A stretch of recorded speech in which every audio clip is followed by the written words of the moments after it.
NiCl4.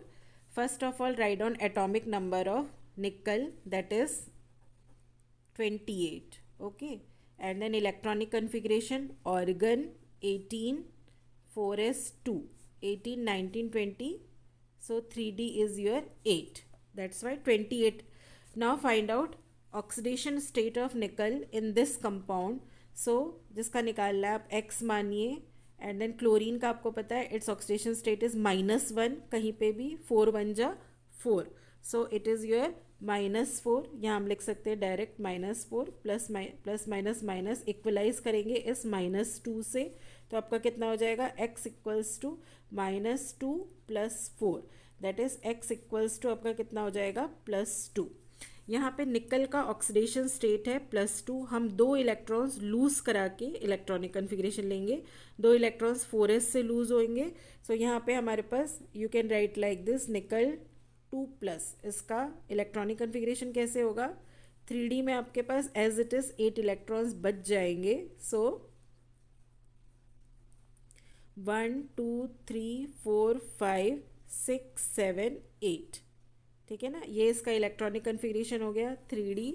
Then write down 4s आप बना लीजिए, 4s 4p also 4p. Now here ligand is Cl halogen which is week ligand.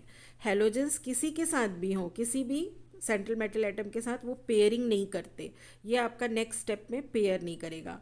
आपको कितने hybridised orbital चाहिए chlorine को adjust करने के लिए, 4. सो नेक्स्ट स्टेप में आपका 4 हो जाएगा, एक S ले लेंगे और ये 3p, क्योंकि ये तो पेयरिंग नहीं करेंगे. So in next step write down 3d as it is. आप 3d को एज इट इज़ लिखिए.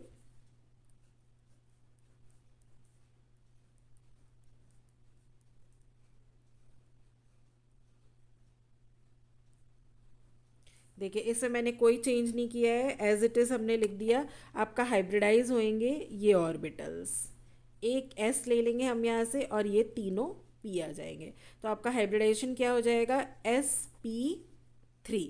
ये तीनों हाइब्रिडाइज्ड ऑर्बिटल्स अभी कंप्लीटली वैकेंट है. यहाँ पे हम आराम से इस 4 क्लोरीन को अरेंज कर सकते हैं. So this is sp3 hybridisation in this complex. फिर अगेन आप फिर से 3d इसी तरह से बना लीजिए. 3d में कोई चेंज नहीं आएगा.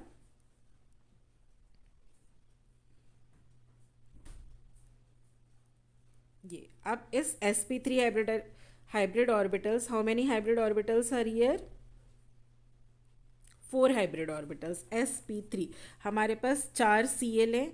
ये क्लोरीन यहाँ पे you can write like this chlorine. ये इसके इलेक्ट्रॉन्स इस तरह से अरेंज हो जाएंगे, ठीक है. तो इस तरह से हमारा ये कॉम्प्लेक्स बनता है.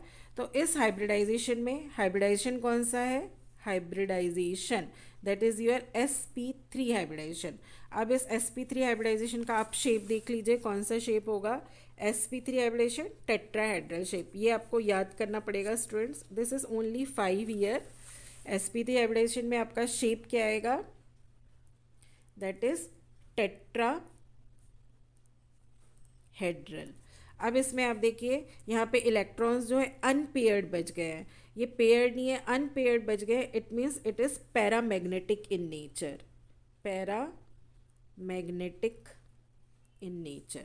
ओके, अगर पैरामैग्नेटिक है आप मैग्नेटिक मूवमेंट निकाल सकते हैं इस फॉर्मूले से, n+2.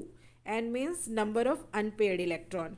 कितना है नंबर ऑफ अनपेयर्ड इलेक्ट्रॉन बताइए, दैट इज़ 2. यहाँ पे 2 अनपेयर्ड इलेक्ट्रॉन है, तो ये हो गया 2 और ये हो जाएगा 2 + 2, दैट इज़ 2 × 4. 4 2 = 8. ओके, इसका आप निकाल सकते हैं इस तरह से, 8 हो गया.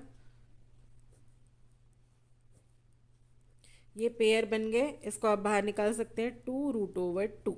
इस तरह से ये इसका आंसर है. ये चीज़ें आपको पता होनी चाहिए. हाइब्रिडाइजेशन कौन सा है, शेप, पैरामैग्नेटिक, मैग्नेटिक मूवमेंट.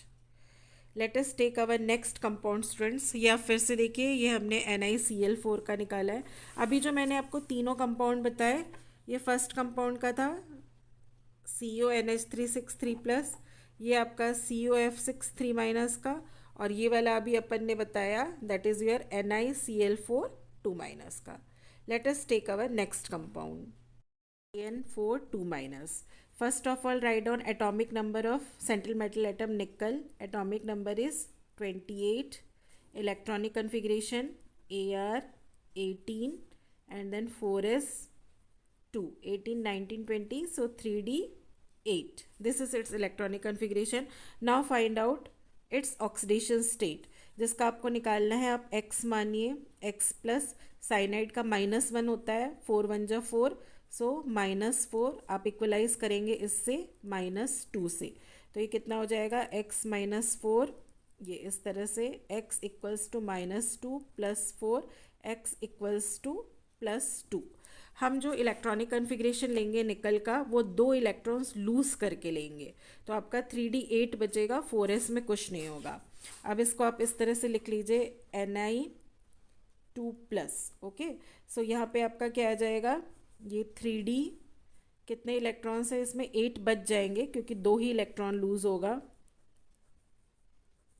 1 2 3 4 5 6 7 8, ये हो गया आपका 3d.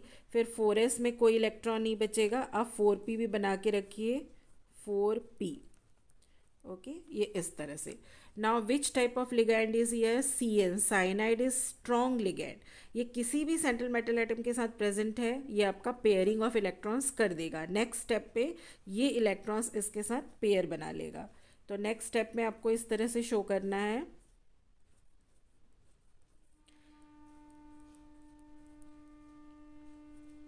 ये ऑलरेडी पेयर थे और ये इलेक्ट्रॉन्स को इसके साथ पेयर कर देते हैं. ये वाला ऑर्बिटल वैकेंट रह गया, 4s 3d, और यहाँ पे आपका है ये 4p. ओके, ना how many ligands are here, 4 ligands, तो कोई 4 एटॉमिक ऑर्बिटल्स ज़रूर हाइब्रिडाइज होंगे. सो हम यहाँ से ले लेते हैं, एक d एक s हो गया, ds, और हमको 2 p की ज़रूरत पड़ेगी, dsp2, ये हाइब्रिडाइजेशन होगा. नेक्स्ट स्टेप में हम हाइब्रिडाइजेशन शो करेंगे. यहाँ पे आप 4 जो फिल्ड ऑर्बिटल्स है उसको एक साथ ले लीजिए, 1 2 3 4, 1 2 3 4, ये एक ऑर्बिटल यहाँ पे हाइब्रिडाइजेशन में आ जाएगा. एक ये d हो गया, s हो गया, और 2 p की हमको ज़रूरत है. आपका हाइब्रिडाइजेशन हो रहा है dsp2. ओके, ये वाला हाइब्रिडेशन, 2 हमने p ऑर्बिटल लिया है तो एक p ऑर्बिटल रह गया है, रिमेनिंग है, ये आप इस तरह से शो कर सकते हैं. So here which hybridisation, dsp2 hybridisation. 4 hybrid orbitals are here. यहाँ पे आपके साइनाइड जो है अपने इलेक्ट्रॉन्स लेके आएगा और कॉम्प्लेक्स बनाएगा. नेक्स्ट स्टेप में फिर से आप शो कीजिए, एज इट इज़ 3d को बना दीजिए. अब इसमें 4 ऑर्बिटल्स ही रह गए हैं आपके, क्योंकि पेयरिंग हो गई थी. इसमें आपके 4 cyanide, you can write like this, और ये अपने इलेक्ट्रॉन्स लेके आएंगे और इस तरह से कॉम्प्लेक्स बना लेंगे, 4p.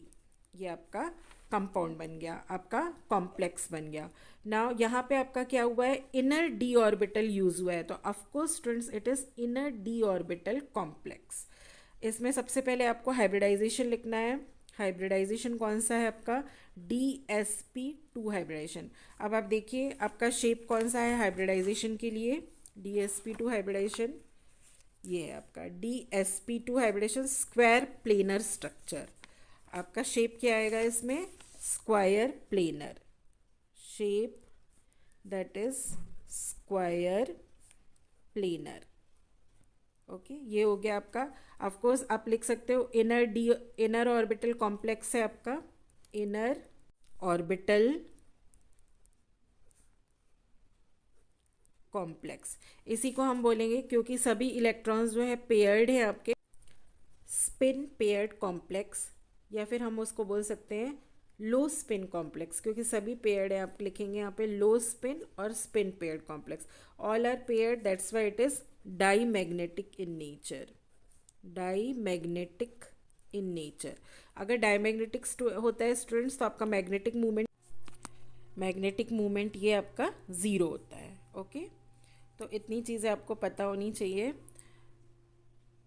नाउ स्टूडेंट्स हम लोगों ने ये चार पढ़ लिए. इसमें से ये हो गया आपका ये NiCl4 और NiCN4। इस बेस पे आप इसका भी बना सकते हैं, NiCO4 का carbonyl is strong ligand. Okay, तो ये पेयरिंग कराएगा, आप इजीली बना सकते हैं। In my next block, students, I will teach naming of coordination compound and how to make structure from the naming। दोनों पढ़ेंगे अपन। Thank you, students.